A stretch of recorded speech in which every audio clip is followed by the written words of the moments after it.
ভিডিওটি যদি ক্লিক করে থাকেন তো প্লিজ ভিডিওটি শুরু থেকে শেষ পর্যন্ত দেখবেন। তো আসসালামু আলাইকুম, সবাইকে কেমন আছেন সবাই? আশা করি সবাই অনেক ভালো আছেন। তো আলহামদুলিল্লাহ আমরাও ভালো আছি। তো আজকে নতুন একটা রেসিপি নিয়ে আসলাম। তো আজকে আমি আলুর পরোটা বানাবো। তো দেখতেই পেলেন আমি পুঁই শাক দিয়ে আলুগুলা আমি আটা মেখে আমি রুটি বেলে নিয়েছি। আর এটা কিন্তু গমের রুটি ছিল, মানে গমের আটা ছিল, সরি।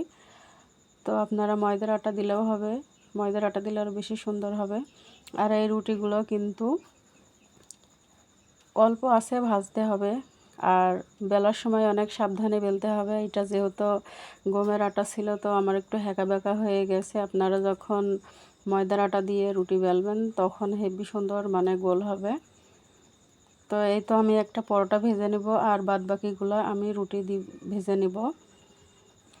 তো আপনাদের কাছে একটা রিকোয়েস্ট, যারা আমার ভিডিওটি দেখছেন, তো যদি ভিডিওটি ভালো লাগে লাইক কমেন্ট সাবস্ক্রাইবার করে দেবেন, বন্ধুদের কাছে শেয়ার করে দেবেন। আর প্লিজ প্লিজ প্লিজ একটা লাইক করবেন। আপনাদের একটা লাইক আমাদের ভিডিওটি অন্যদের কাছে পৌঁছাতে সাহায্য করে। তো আপনাদের কাছে অনুরোধ, প্লিজ একটা লাইক করে দিবেন। তো এই দেখেন আমার একটু ক্ষুধা লেগে গেছিলো, তো আমি পরোটাটা খেয়ে নিচ্ছিলাম।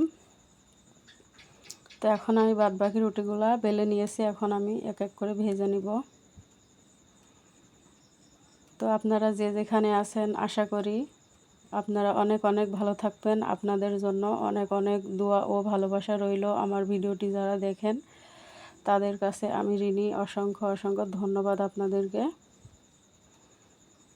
তো এই দেখেন আমি রুটিগুলো ভেজে নিচ্ছি, আর এগুলো একবার হলেও বানাবেন, অনেক অনেক ভালো লাগবে খেতে। আমার নিজের বাড়িতে পুঁই শাক লাগানো ছিল, তো সেখান থেকে আমি কয়েকটা পাতা নিয়েছিলাম, নিয়ে আমি আলুটা আর পুঁই শাকের পাতা আর ময়দা মানে গমের আটা একসাথে চটকে মেখে নিয়ে আমি এই রুটিটা বানাচ্ছি।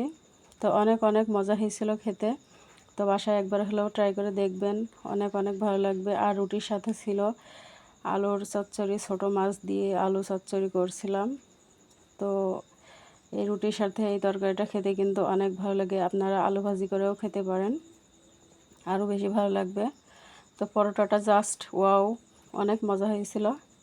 তো প্লিজ প্লিজ সবার কাছে অনুরোধ, আর আমার ভিডিওটি যারা শুরু থেকে শেষ পর্যন্ত দেখেছেন তাদেরকে অসংখ্য অসংখ্য ধন্যবাদ। মন থেকে দোয়া ও ভালোবাসা রইল আপনাদের জন্য।